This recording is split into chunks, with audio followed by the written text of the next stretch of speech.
ఇప్పుడు తెచ్చిన వాళ్ళు ఇస్తుంది. ఇగోడి మా చెల్లె మా నాన్నమ్మ ఇగోడి మా కీర్తన అట్లా తీయదు పిల్ల చూడు చూసిండు కదా గాయస్, మొత్తం అయితే సిసి రోడ్ పైన అయితే మా ప్లేస్ వచ్చేసి అక్కడ గాయస్ చూపెడతాను చూడండి.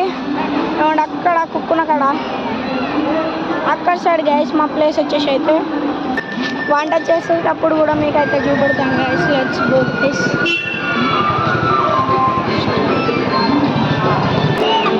గాయస్ మా డాడీ అయితే 2 కోళ్ళు చేస్తున్నాం.